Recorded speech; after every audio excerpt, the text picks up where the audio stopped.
Formula ఈ car race కేసులో ACB విచారణ కొనసాగుతూ ఉంది. 2 గంటలుగా కేటీఆర్ను ప్రశ్నిస్తున్నారు.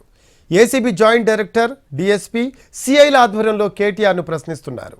ఐఏఎస్ అధికారి అరవింద్ కుమార్తో పాటు దానకిషోర్ ఇచ్చిన స్టేట్మెంట్ ఆధారంగా కేటీఆర్ను ప్రశ్నిస్తూ ఉన్నారు ఏసీబీ అధికారులు. బిజినెస్ రూల్స్ ఉల్లంఘన, హెచ్ఎండిఏ నిధుల దుర్వినియోగం, కేబినెట్ అనుమతి లేకుండా ఒప్పందాలు, ఆర్బీఐ అనుమతి లేకుండా చెల్లింపు వంటి అంశాలపై విచారిస్తూ ఉన్నారు. హెచ్ఎండిఏ నుంచి ఎఫ్ఈఓకి 55 కోట్ల బదిలీపై ఆరా తీస్తోంది ఏసీబీ. విచారణలో భాగంగా కేటీఆర్తో ఆయన లాయర్కు అనుమతినిచ్చింది ఏసీబీ. హైకోర్టు ఆదేశాల ప్రకారం కేటీఆర్ను ఓ గదిలో, లాయర్ను మరో గదిలో ఉంచారు. లాయర్కు విచారణ ప్రక్రియ కనిపించేలా ఏర్పాట్లు చేశారు అధికారులు. సీసీటీవీ పర్యవేక్షణలో విచారణ ప్రక్రియ కొనసాగుతోంది.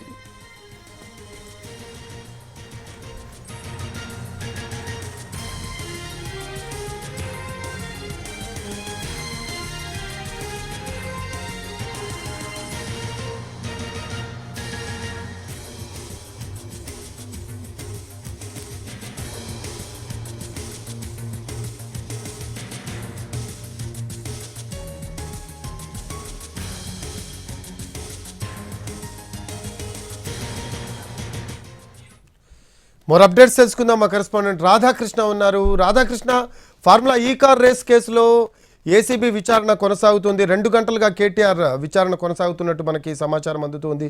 దీనికి సంబంధించి లేటెస్ట్ అప్డేట్స్ ఏంటి రాధాకృష్ణ?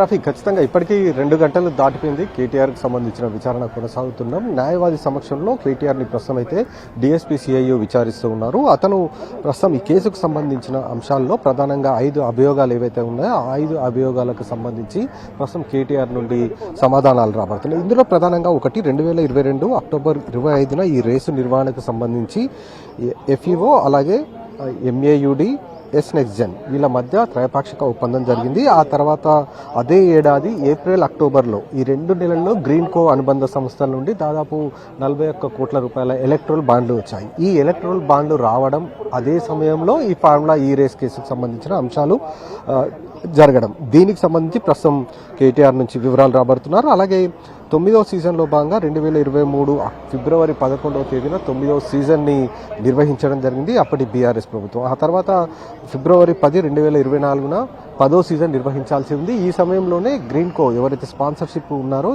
ఈ ఫార్ములా రేస్కి వాళ్ళు ఉపసంహరించుకోవడం జరిగింది. దీనికి సంబంధించి అర్ధాంతరంగా ఎందుకు ఈ గ్రీన్ కో ఎనర్జీ ప్రైవేట్ లిమిటెడ్ కంపెనీ తప్పుకోవాల్సి వచ్చింది అన్న దానికి సంబంధించి ప్రస్తుతం కేటీఆర్ని అడుగుతున్నారు. అలాగే ఒప్పందం కుదుర్చుకున్న తర్వాత ఉపసంహరించుకోవడం వెనుక మతలబ్ ఏంటి, అసలు ఏం కారణాల చేత వీళ్ళు ఉపసంహరించుకున్నారన్న దానికి సంబంధించి ఒకవైపు అడుగుతున్నారు. అలాగే 54 కోట్ల రూపాయల హెచ్ఎండిఏకి సంబంధించిన నగదు బదిలీలకు సంబంధించి ఎవరు చెప్తే ఈ బదిలీలు చేశారు, ఇందులో హెచ్ఎండిఏ చైర్మన్కి సంబంధించిన పర్మిషన్ తీసుకున్నారా లేదా, అతని అనుమతి తీసుకోకుండానే ఈ నగదు బదిలీ చేశారా అన్న దానికి సంబంధించి ఒకటి అడుగుతున్నారు. అలాగే ఇటు మంత్రి మండలికి ఎందుకు మీరు ఆ సమయంలో బాధ్యతాయుతమైన మంత్రిగా ఉండి కూడా మీరు ఎందుకు మంత్రి మండలిలో ఈ ప్రతిపాదనను ఉంచలేదు, మంత్రి మండలిలో ఈ సమాచారం ఎందుకు ఇవ్వలేదు అనేది ఒకటి అడుగుతున్నారు. అలాగే ఇంకొకటి అప్పటి ఆర్థిక శాఖ నుండి ఎందుకు అనుమతి తీసుకోలేదని కూడా ఒకటి కోరుతున్నారు. అలాగే ఒకవేళ అధికారులు మీకు ఏమైనా రూల్స్ బ్రేక్ చేస్తే ఎలాంటి ఇబ్బందులు వస్తాయా అన్న విషయాన్ని చెప్పారా లేదా, ఎందుకంటే అప్పుడు ప్రత్యేక కార్యదర్శిగా ఉన్న అరవింద్ కుమార్ కావచ్చు, చీఫ్ ఇంజనీర్గా ఉన్న బిఎల్ఎన్ రెడ్డి కావచ్చు, వీళ్ళిద్దరూ మీకు ఏమని చెప్పారు, మీరు నగదు బదిలీ చేయమని చెప్పారనేది ఒకటి.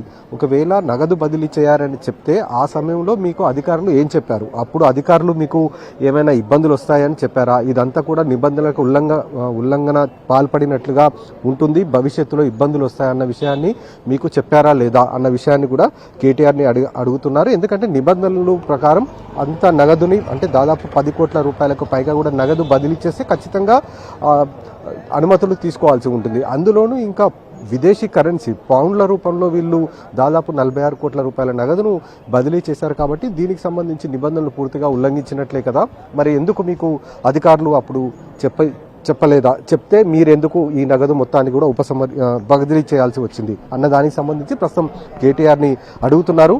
ఈ నగదు బదిలీకి సంబంధించిన అంశంలో అప్పుడు మీరెందుకు వెనుకంజ వేయలేదు? కేవలం హైదరాబాద్ బ్రాండ్ ఇమేజ్ కాపాడడం కోసమే ఫార్ములా ఈ కార్ రేసుకు సంబంధించిన అంశాన్ని మేము చెప్తున్నాం తప్ప ఈ నగదు బదిలీకి సంబంధించిన అంశం వచ్చినప్పుడు ఇబ్బందులు ఎదురవుతాయి, భవిష్యత్తులో నిబంధనలు ఉల్లంఘించినట్లు అవుతుంది, అప్పుడు ఏదైనా సమస్య ఎదురవుతుంది అన్న విషయం మీకు తెలియదా అన్న విషయాన్ని కూడా ప్రస్తుతం కేటీఆర్ని ఏసీబీ అధికారులు అడుగుతున్నారు. ఎందుకంటే ఇందులో ఇద్దరు అధికారులు కీలకంగా ఉన్నారు కాబట్టి వీళ్ళు ఏం చెప్పారన్నది కూడా చాలా ఇంపార్టెంట్. కేవలం కేటీఆర్ ఒక్కడే ఇందులో ఉన్నాడు, కేటీఆర్ చెప్తేనే నగదు బదిలీ చేశారన్న విషయం కాదు. ఇందులో కేటీఆర్తో పాటుగా అప్పటి ప్రత్యేక కార్యదర్శిగా పనిచేసిన అరవింద్ కుమార్ కావచ్చు, అలాగే చీఫ్ ఇంజనీర్గా పనిచేసిన బిఎల్ రెడ్డి కావచ్చు, వీళ్ళిద్దరి పాత్ర ఎంతవరకు ఉంది? వీళ్ళిద్దరు మీకు ఎందుకు సలహాలు ఇవ్వలేదు, ఎందుకు మిమ్మల్ని హెచ్చరించలేదు? ఎందుకంటే ఈ నగదు బదిలీ చేస్తున్నప్పుడు మీకు ఇబ్బందులు ఎదురవుతాయి, భవిష్యత్తులో కేసులు నమోదయ్యే అవకాశం ఉంది. ఎందుకంటే హెచ్ఎండిఏకి ఈ ఒప్పందంలో ఎలాంటి సంబంధం లేదు. అలాంటప్పుడు ఆ హెచ్ఎండిఏకి సంబంధించిన నగదును మనం ఏ విధంగా బదిలీ చేస్తాం? ఈ విషయాన్ని ఎందుకు మీకు చెప్పలేదన్న విషయాన్ని కూడా కేటీఆర్ని అడుగుతున్న పరిస్థితి ఉంది. కాబట్టే ఈ కేసులో వీళ్ళ ముగ్గురే చాలా కీలకంగా ఉన్నారు. అందుకే వీళ్ళ ముగ్గురునే A1, A2, A3గా కూడా ఉంచడం జరిగింది. నిన్న A2ని విచారించారు. అరవింద్ కుమార్ ఏం చెప్పారో కూడా ప్రస్తుతం కేటీఆర్కి చెప్తున్నారు. ఈ కేసులో అరవింద్ కుమార్ మొదటి నుండి కూడా తాను అప్పటి మంత్రిత్వ శాఖకు సంబంధించిన మంత్రి ఎవరైతే ఉన్నారో వాళ్ళు చెప్తేనే తాము నగదు బదిలీ చేశామనేది అధికారి నిన్న ఇచ్చిన స్టేట్మెంట్లో చెప్పడం జరిగింది. కాబట్టి ఎందుకు మీరు అలాంటి ఆదేశాలు జారీ చేయాల్సి వచ్చింది? వేరే MAUD నుండి కానీ లేదా మున్సిపల్ శాఖ నుండి కానీ ఎందుకు మీరు నగదు బదిలీ చేయకుండా పోయారు? హెచ్ఎండిఏ నుంచి ఎందుకు నగదు బదిలీ చేయాల్సి వచ్చింది అన్న దానికి సంబంధించి ప్రధానంగా కేటీఆర్ని కూడా అడుగుతున్న పరిస్థితి ఉంది. ఎందుకంటే కోర్టులో కూడా కేటీఆర్ తరఫున న్యాయవాది తన వాదనలు వినిపించడం జరిగింది. కేటీఆర్కి ఎలాంటి సంబంధం లేదు ఈ అంశంలో, అధికారులు మొత్తం తప్పుడు దారి పట్టించారు అంటూ కూడా అతను తన వాదనలు వినిపించడం జరిగింది. అంటే అధికారులు హెచ్చరికలు జారీ చేసినప్పుడు మరి మంత్రిగా అప్పుడు ఎందుకు మీరు వేరే నిర్ణయం తీసుకోలేకపోయారు? ఎందుకు హెచ్ఎండిఏ ప్రభుత్వ సొమ్మును మీరు ఏ విధంగా ఈ ఫార్ములా ఈ రేస్ కేసుకు బదిలీ చేయించారు అన్న దానికి సంబంధించి ఈ మొత్తం 5 అంశాలపైన ప్రస్తుతం అయితే కేటీఆర్ నుంచి ప్రశ్నలు సంధిస్తున్నారు. అతని నుంచి సమాధానాలు రాబట్టే విధంగా ప్రయత్నం చేస్తున్నారు. ప్రస్తుతం ఈ విచారణ మొత్తాన్ని కూడా హైకోర్టు ఆర్డర్ ప్రకారం న్యాయవాది సమక్షంలో న్యాయవాది ఎదురుగా అంటే విజువల్లో చూస్తూ ఉన్నాడు కేటీఆర్ని. అతన్ని విచారిస్తున్న పరిస్థితిని న్యాయవాది చూస్తుండగా ప్రస్తుతం అయితే విచారిస్తున్న పరిస్థితి. రాధాకృష్ణ మళ్ళీ కాంటాక్ట్ చేస్తాం.